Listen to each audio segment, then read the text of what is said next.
በዛሬው ቪዲዮ ሉዊስ ፎርሙላ ኦፍ አዮኒክ ኮምፓውንድ የሚለውን ነው የምናየው። ባለፈው አዮኒክ ቦንዲንግ ነው ያየነው።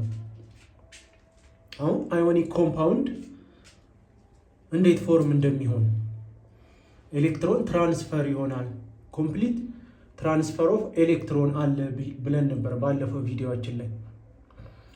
አሁን በሉዊስ ፎርሙላ አማካኝነት ኬሚካል ሪያክሽን ሲከናወን ያ ኮምፕሊት ትራንስፈር ኦፍ ኤሌክትሮን ሉዊስ የሚባለው ሳይንቲስት እንዴት ግልጽ በሆነ መልኩ እንዳስቀመጠው እናያለን።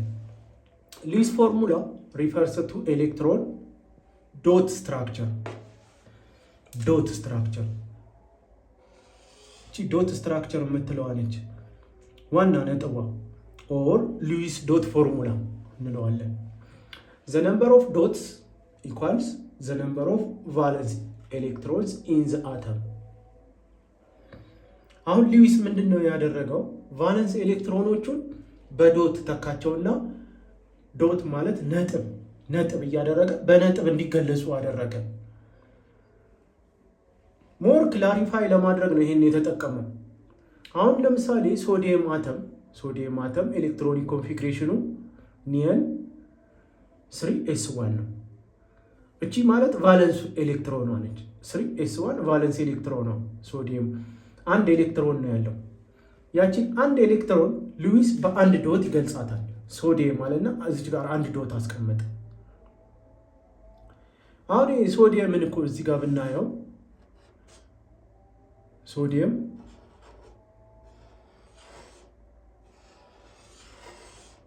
እንደዚህ ነው። እቺ እዚች ላይ አንድ ቫለንሱ ላይ አንድ ኤሌክትሮን አለ፣ የሶዲየም አተም ማለት ነው። ቫለንሱ ላይ መጨረሻው ሼል ላይ አንድ ኤሌክትሮን አለ።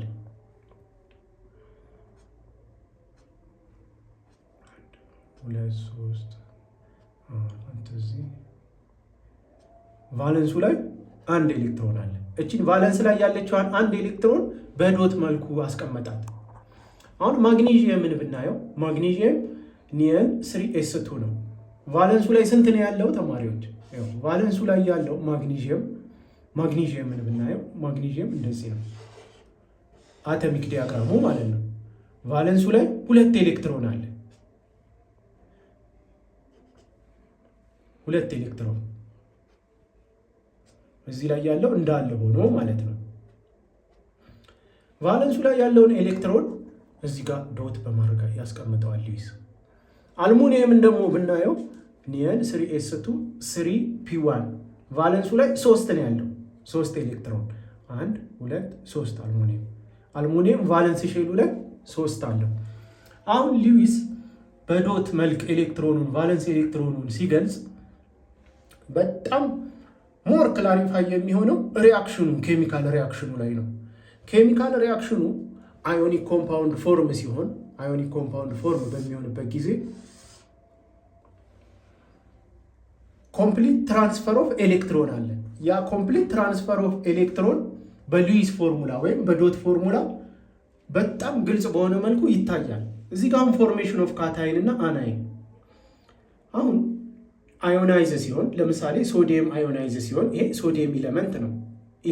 ኢለመንታል ሶዲየሙ ይሄ ነው፣ ሶዲየም አተም። ቫለንሱ ላይ ስንት ኤሌክትሮን አለ? አንድ ኤሌክትሮን አለ። ያ አንድ ኤሌክትሮን ሉዝ ሲሆን ሶዲየም ፕላስ ይሆንና አንድ ኤሌክትሮን ምን ያደርጋል? ሉዝ ያደርጋል። አንድ ኤሌክትሮን ሉዝ አደረገ። ሜታል ነው። ክሎሪን ደግሞ ነን ሜታል ነው። ክሎሪን ቫለንስ ኤሌክትሮኑ ላይ ስንት ነው ያለው? 7 ነው። 1 2 3 4 5 6 7 እነዚህ በዶት የሚገለጹት ቫለንስ ኤሌክትሮኑ ነው። አሁን ክሎሪን ምንድን ያደረገው? ክሎሪን ጌን ሲያደርግ ኤሌክትሮኔጋቲቭ ስለሆነ ጌን ነው፣ ኤሌክትሮንን ወደ ራሱ ይስባል። እዚህ ጋር ስንመጣ ክሎሪን ምን ይሆናል? ኤሌክትሮን ይጨምራል ማለት ነው። 1 2 3 4 5 6 7 8 ኤሌክትሮን፣ አንድ ኤሌክትሮን ጨመረ፣ እዚህ ጋር ጌን አደረገ። ጌን ማድረጉ በማይነስ ምልክት አለ። እቺ አናይን ስትሆን ደግሞ እቺ ሶዲየም ደግሞ ካታይን ነች። ካታይን እና አናይን ፎርም ያደርጋል። አሁን አዮኒክ ኮምፓውንድ በሚከናወንበት ጊዜ አዮኒክ ኬሚካል ሪያክሽን ሲከናወን ለምሳሌ ሶዲየም እና ክሎሪን ሪያክት ሲያደርጉ አዮኒክ ኮምፓውንድ ነው የሚፈጠረው። ሶዲየም ክሎራይድ ሶዲየም አለ። ሶዲየም ኢለመንታል ሶዲየማችን እቺ ነች። አንድ ኤሌክትሮን ቫለንሱ ላይ አንድ ነው ያለ ፕላስ ክሎሪን አለ ቫለንሱ ላይ 7 ነው ያለ። አያችሁት? 1 2 3 4 5 6 7። አሁን ሁለቱ ሪአክት ሲያደርጉ አዮኒክ ሪአክሽን አዮኒክ ኮምፓውንድ ይፈጠራል። አዮኒክ ኮምፓውንድ ሲፈጠር ሶዲየም እዚህ ጋር ሉዝ ያደርግና ኤሌክትሮን እችኛዋ ኤሌክትሮን ወደ ክሎሪን ትሄዳለች። እቺ ክሎሪን ነች፣ ወደ ክሎሪን ትሄዳለች። ስለዚህ ምን እናደርገዋለን? ክሎሪን 8 ይሆናል ማለት ነው። ኤሌክትሮኑ 8 ኤሌክትሮን ክሎሪን ምን ይሆናል? ማይነስ ይሆናል። ይሄ በዋናነት ለእኛ የሚያሳየን ምንድን ነው? ኮምፕሊት ትራንስፈር ኦፍ ኤሌክትሮን። ይህም በደንብ ለማወቅ እንዲረዳን ኮምፕሊት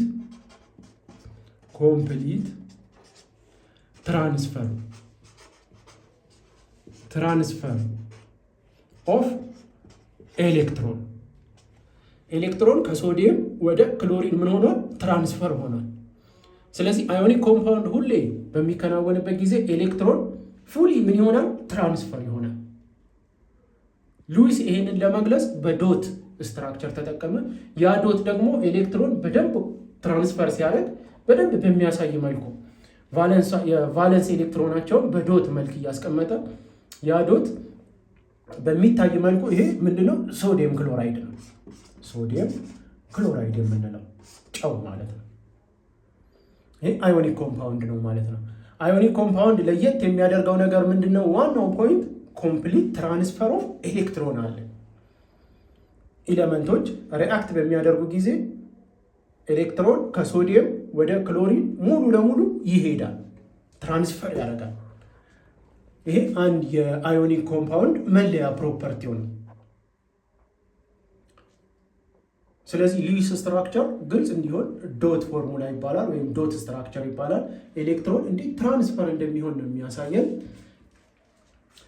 በዚህ ላይ በሉዊስ ስትራክቸር ላይ በደንብ አዮኒክ ኮምፓውንድ ባለፈውም እንዴት ፎርም እንደሚሆን አይተናል። አሁን ደግሞ ኤሌክትሮን ኮምፕሊት ትራንስፈር ሲያደርግ ከአንዱ ወደ አንዱ እንዴት ኦክቴቱ ፉል እንደሚሆን ቫለንስ ኤሌክትሮኑ በዶት መልክ ግልጽ በሆነ መልኩ ሉዊስ አስቀምጦልን እሱን አይተናል። ይሄ አዮኒክ ኮምፓውንድ የተለያዩ ፕሮፐርቲዎች አሉት። እነዚህ ፕሮፐርቲዎች ኢምፖርታንት ፕሮፐርቲዎች ናቸው። በሚቀጥለው ደግሞ ሜልቲንግ ፕሮፐርቲ፣ ኮንዳክቲቪቲ፣ ቦይሊንግ ፖይንት እነዚህ በጥልቀት እናያለን። ለዛሬ እዚህ ጋር ይብቃል።